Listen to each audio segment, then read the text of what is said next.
We don't educate children. We indoctrinate them. Yeah, we indoctrinate. Education teaches you to mine culture. Mm-hmm. Indoctrination teaches you how to think, how to approach it, and teaches you the narrative to apply to things. Culture is kind of that narrative, right? It's a story, it's the song, it's the solution. And when the song doesn't rhyme, it needs a new verse. Right? When it's not meeting reality, it needs a new verse. Mm-hmm. And you only get that from education, not indoctrination. That's why there's so few people that are going to survive coming forward. Right. They're not going to thrive. That's why we're doing this podcast and all the work there. We are going to attempt to thrive. Right. Welcome to Thriving the Future podcast, where we're finding positive solutions to thrive in the tough times ahead.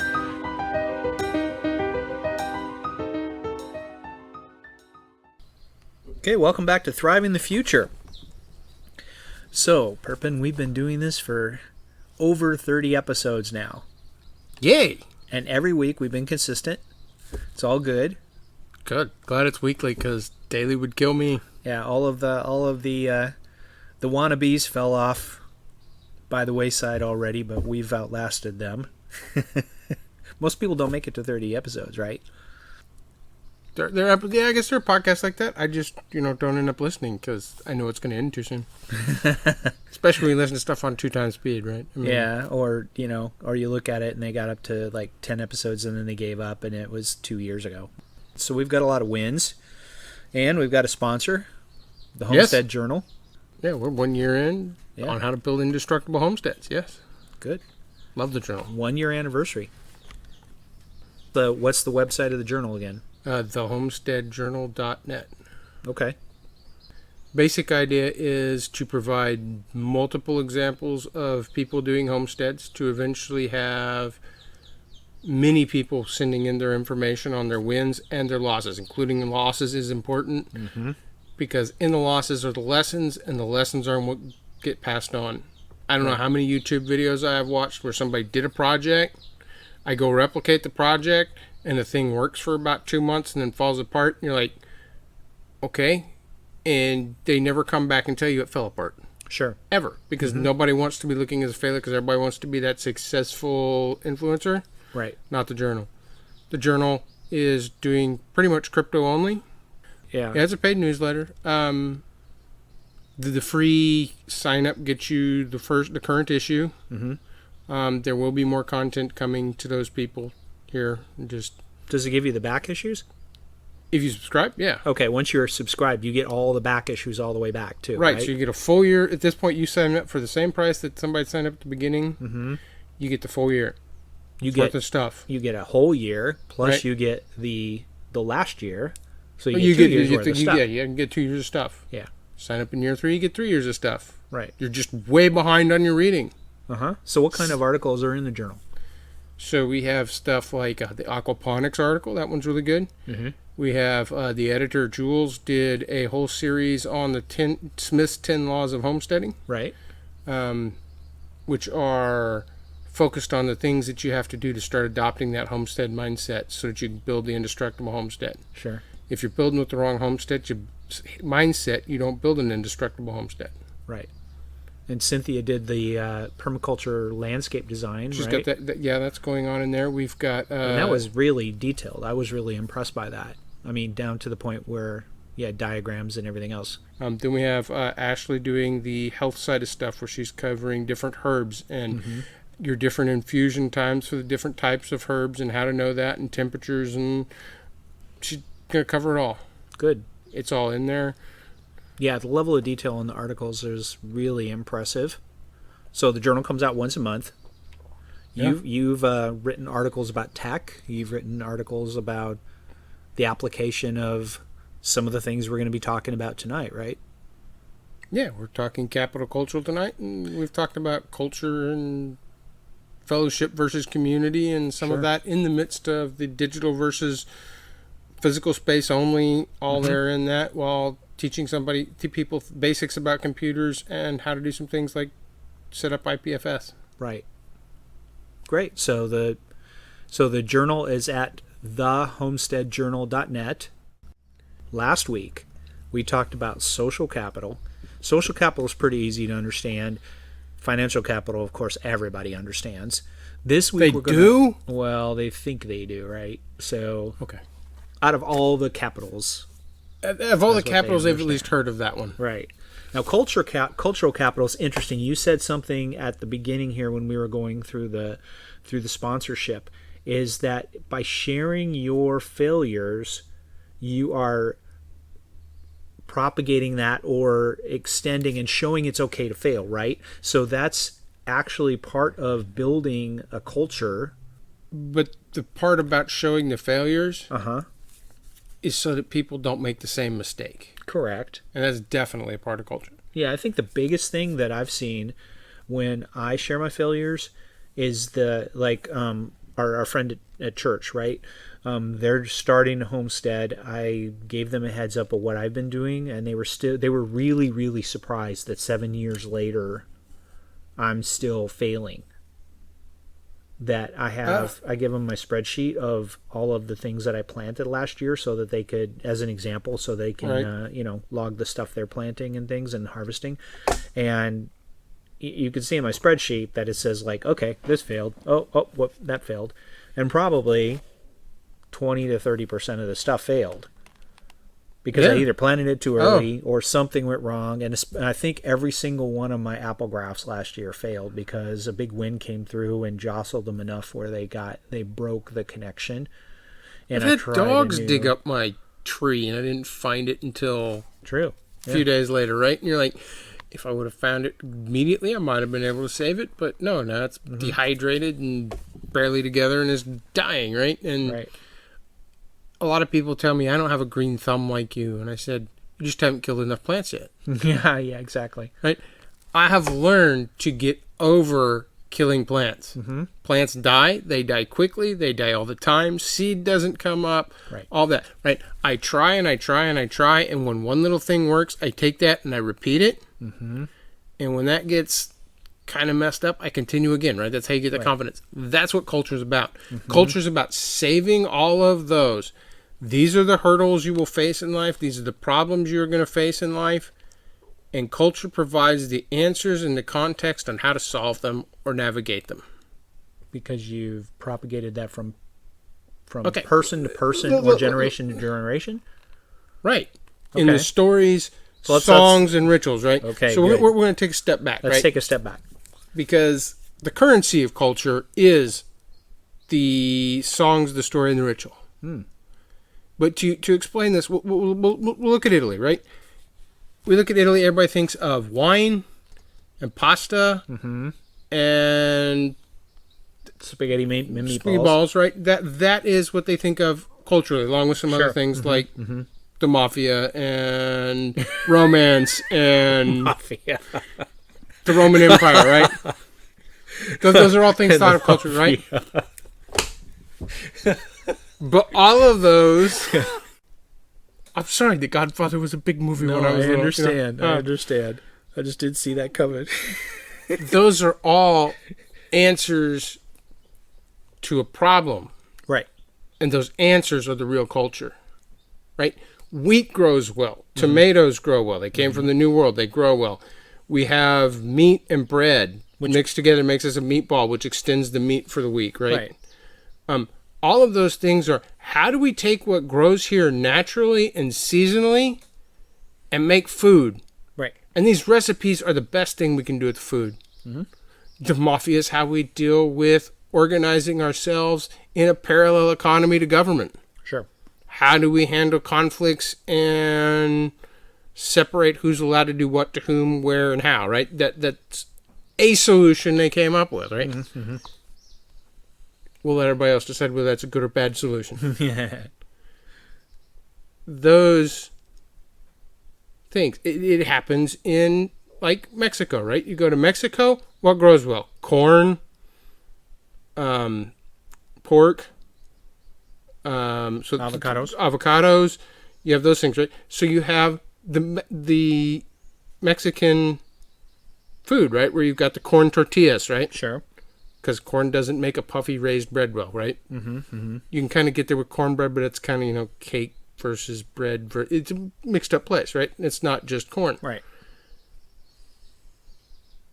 lost my train of thought. So those are the answers on how do we take what grows well here and survive, right? America has all of these different cultures inside of it. Sure. And American culture has been, up until now, one of how do we integrate all these and get along and live together. Melting pot, right? Right, that's that melting pot. We're taking all this stuff and we're trying to fuse it together. We've reached a place where that's kind of probably breaking down. You could say that. We've divided over other things, right? Those cultures rubbing against each other is not the problem anymore, right? The things people are taking away from those or what people want has changed or something, and so now it's starting to pull apart. But cultural capital, that is stored, right, in grandma's recipes. That is stored in the songs, the mythology, the stories of Johnny Appleseed, George Washington chopping down the cherry tree, Abraham Lincoln, growing up in a log cabin all the way to president, right? These stories hold that culture. Anybody can become president, right? The immigrants coming here and getting positions in politics, controlling and running political machines, or getting elected to office, right? Those are all cultural stories of American culture. Sure. One of transience and not being in place, adapting and overcoming everything, right? Those are those mental things. Buy it now, use it, throw it away. It's become the culture. Okay. Right. So is a culture practices, or is it being, or is it all of the above? It is all the above, but it's also kind of a little bit above those, because the purpose of culture, right? It answers how do I thrive, not just survive in the current contextual reality. Okay. In a northern climate, right? You don't have a growing year all year round. Sure. Closer to the equator, you get more and more growing time. What grows changes. That changes your food. America has solved that by transporting their food all the way from China. We export grains and stuff, and we bring back manufactured foods. We send over raw materials or engineered designs and get back products. Right. Yeah, and before COVID, the number one export in the U.S. was corrugated box scrap. After soil, but yeah. Well, yeah, soil. We're wasteful. Erosion. We throw everything away, including generational wealth stored in our soil. Cultural is that bank of wisdom on how you navigate life and a way to thrive. Right.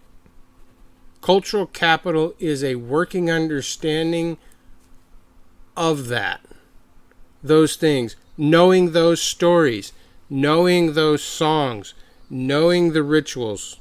Hi, how are you? Right. Thank you, please, thank you, all that, right? Those are rituals that make us work together smoothly, right?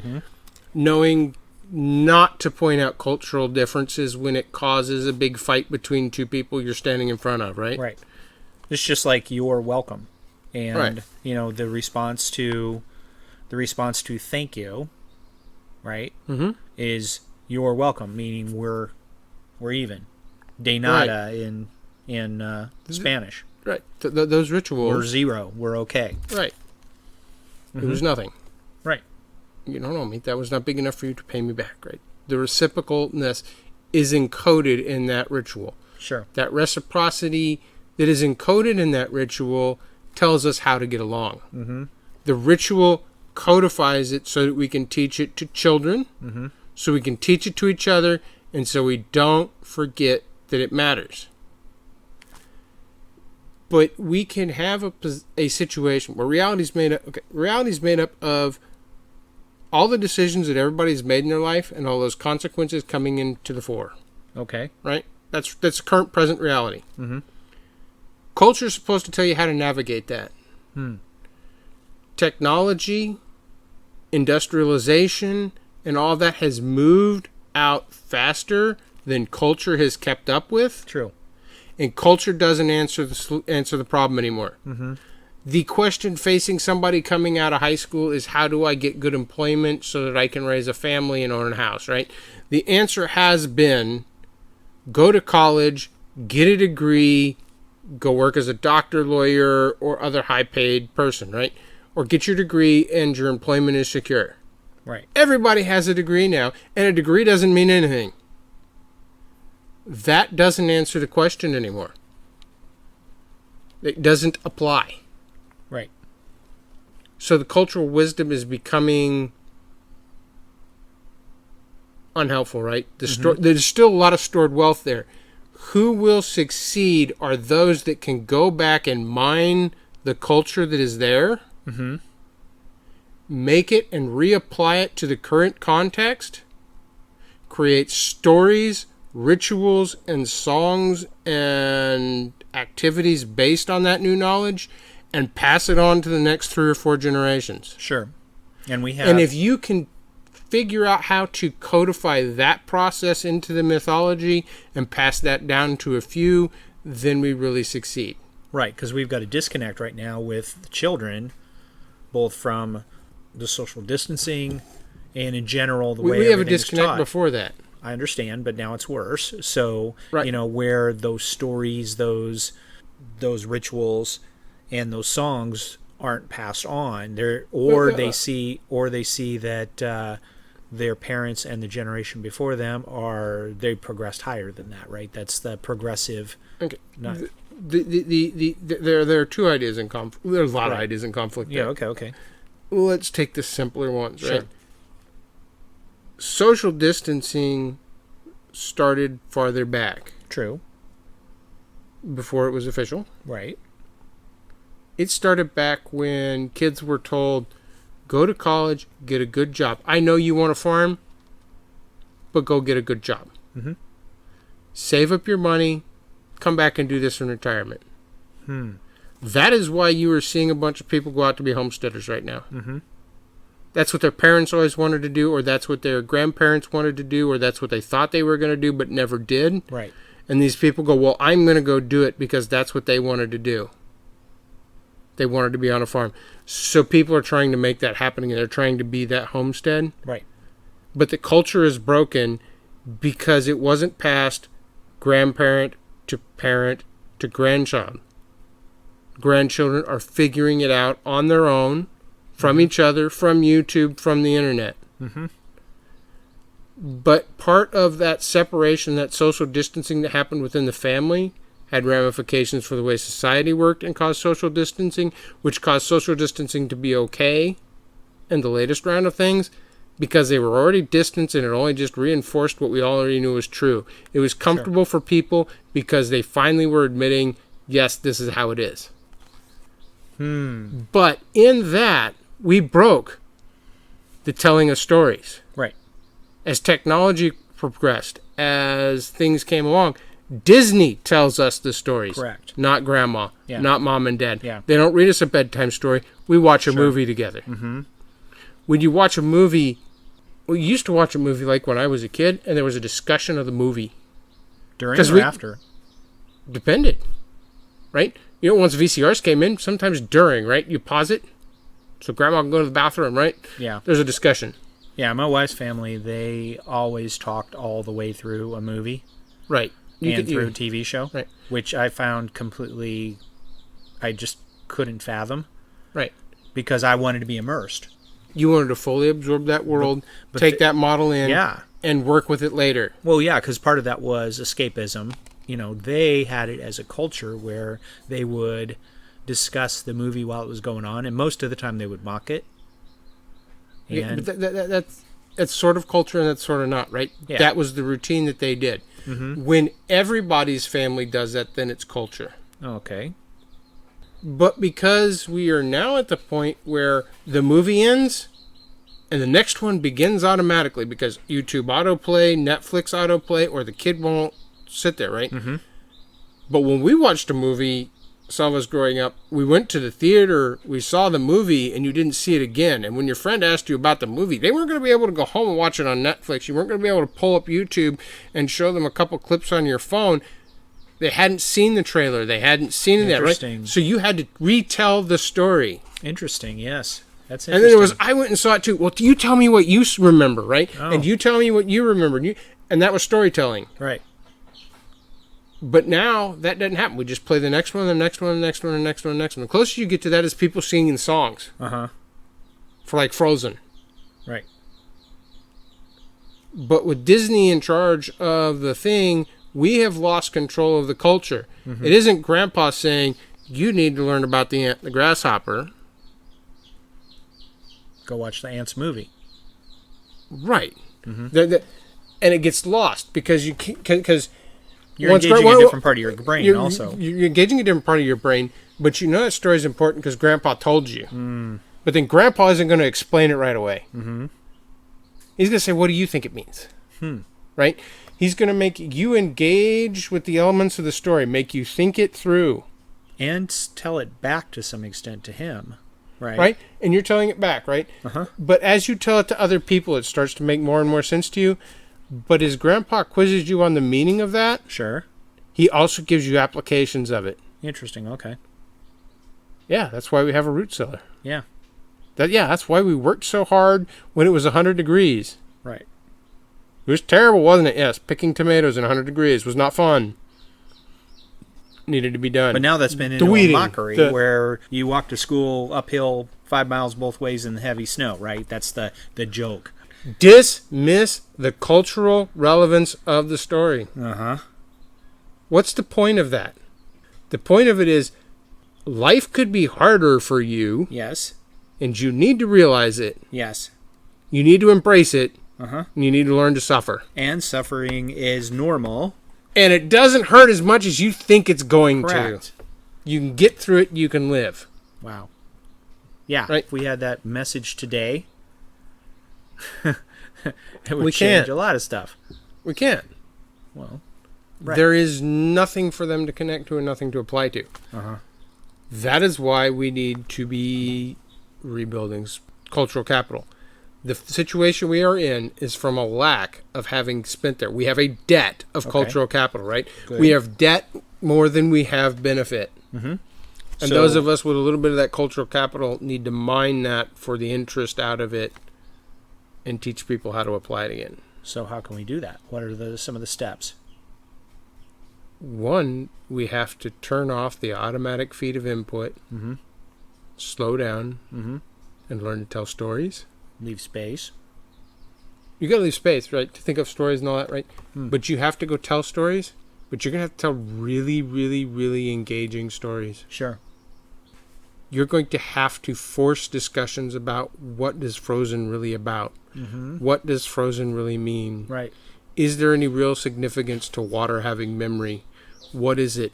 How does that apply to your life? How does that apply to spiritual capital? Is this good spiritual capital or bad spiritual capital? Does it take you to a good place or a bad place? Those are all questions that are not getting answered by anybody. Well, they're not getting asked either, so. Yeah, you have to be around weird people like me, right? That's- Yeah. Interesting. Yeah, that's great. Okay. but culture's not created, it emerges. Uh-huh. It emerges out of people solving that problem and the commonality of them solving that problem, telling the story about how they solved that problem. Cars used to break down a lot more when we were Sure. younger. I mean, there's a reason you'd still carry duct tape in your car, right? Right. At least once in your childhood, somebody wrapped duct tape around a radiator hose Uh-huh. to stop the leak long enough to get to the parts store and get back home, right? Correct. Rarely happens anymore. We have better cars, we have higher tolerances, we have better quality assurance, we have all that, right? But it's still there. Mm-hmm. But Grandpa telling you about how that happened to him over and over and over, or on his first date with Grandma or whatever, right? That was cultural capital that we dismissed. Right.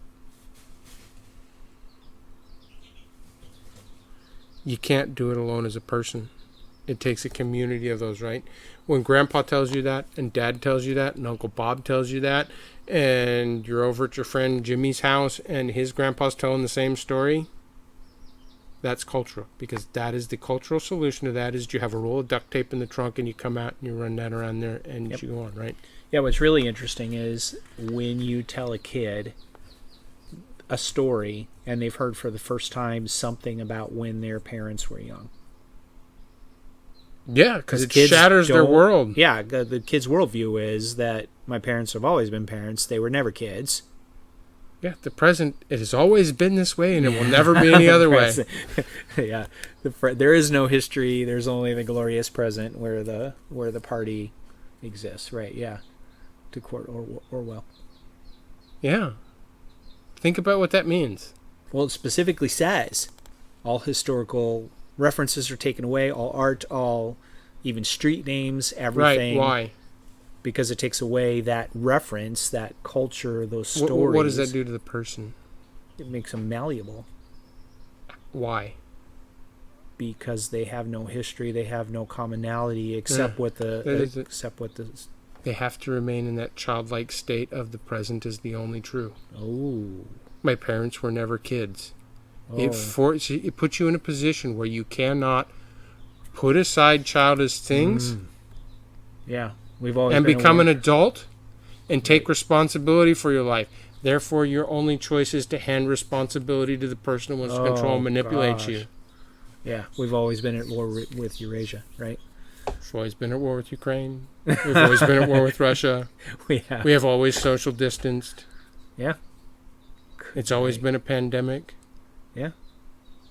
These things, we're going back to the great before. You can't go back to the great before. What is the great before? Wow. Right? Why? People are accepting handing over the responsibility for their life to other people and adopting a childlike mind in the exact wrong way to do it. Mm-hmm. Wow. What are some other ways we can build cultural capital? We're going to have to share the wins and the losses like we talked about earlier because that's where it comes from. When 10 of us have the same story Mm-hmm. and a kid hears it, it starts becoming legend.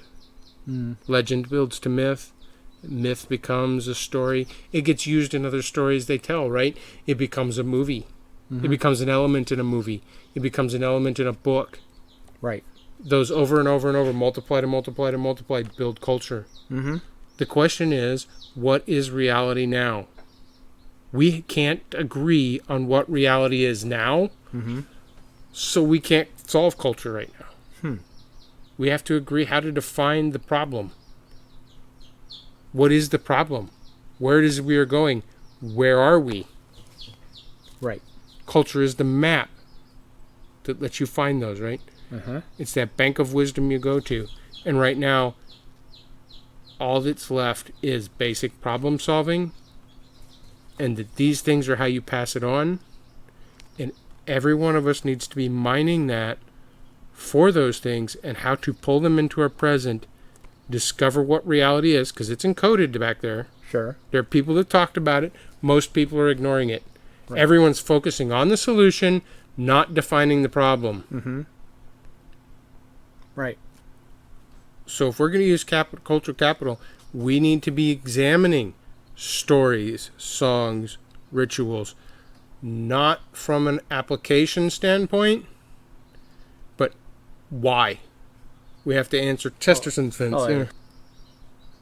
Before you remove something, you need to know why it was there. So explain Chesterton's fence a little bit more. You mentioned this in a previous episode, and I didn't catch all of the context of it. The basic premise of it is that before you remove the fence, you need to know why it's there.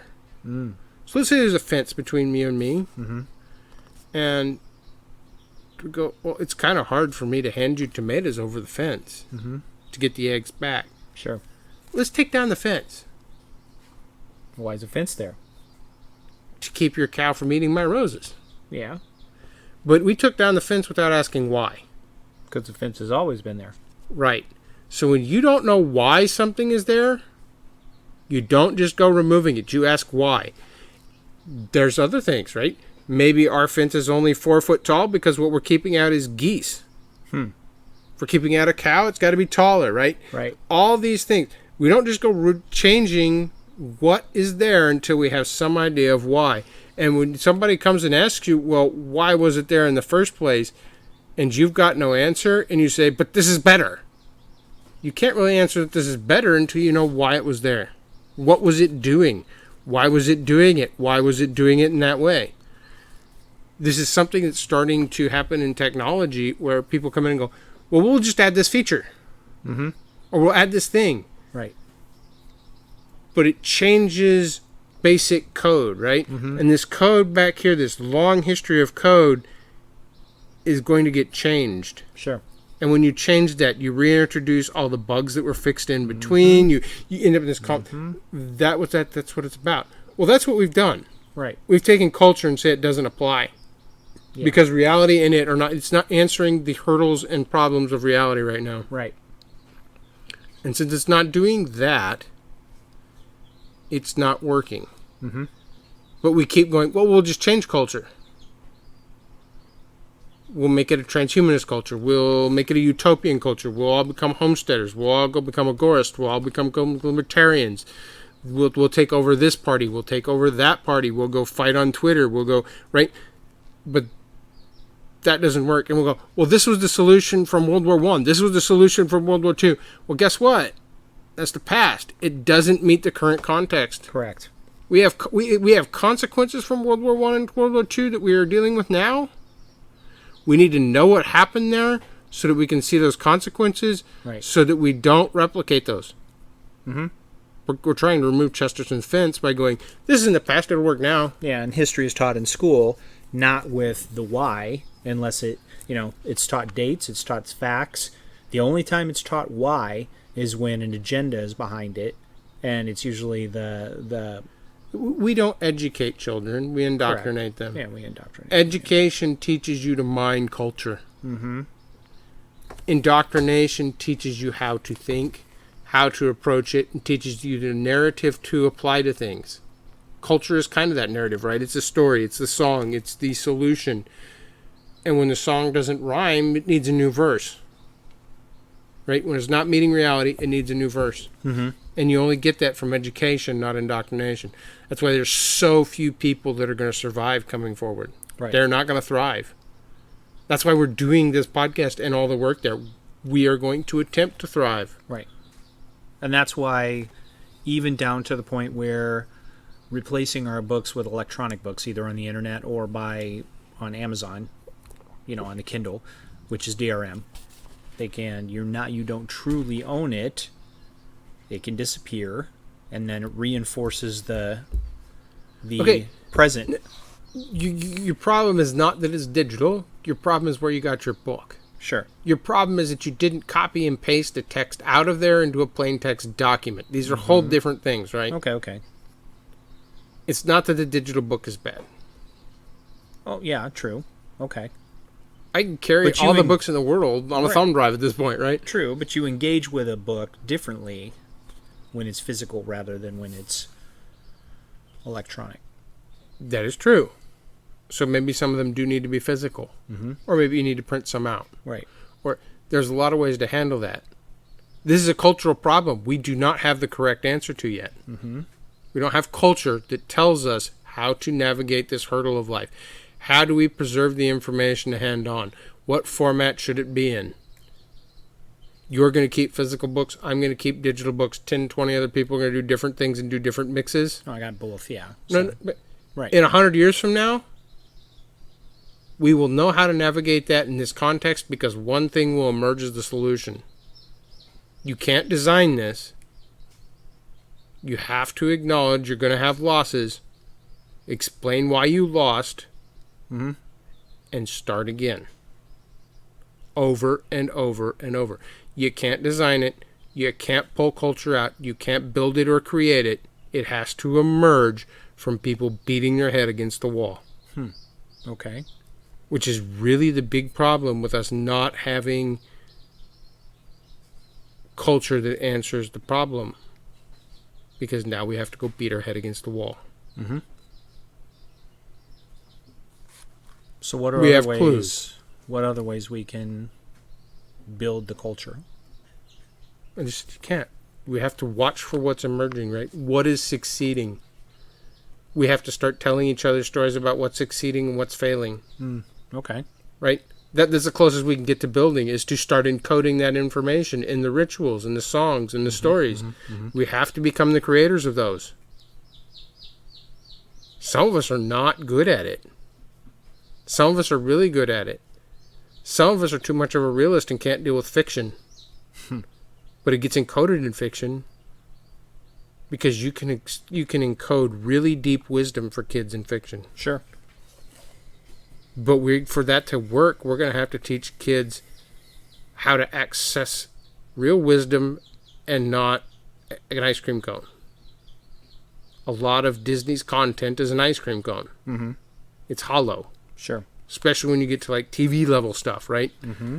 Dora the Explorer can teach you a few words or to count, can entertain you, give you a great big dopamine hit like an ice cream cone, but experiential wisdom taken out of that? Not really.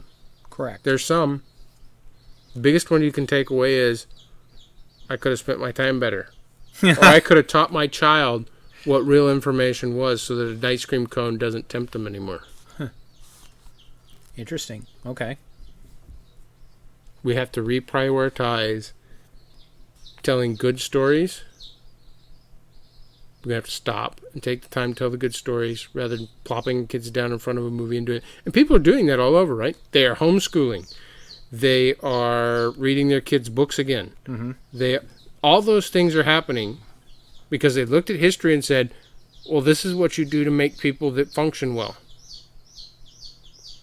So that's a clue, right? Mm-hmm. We all have to focus and take that time to do that.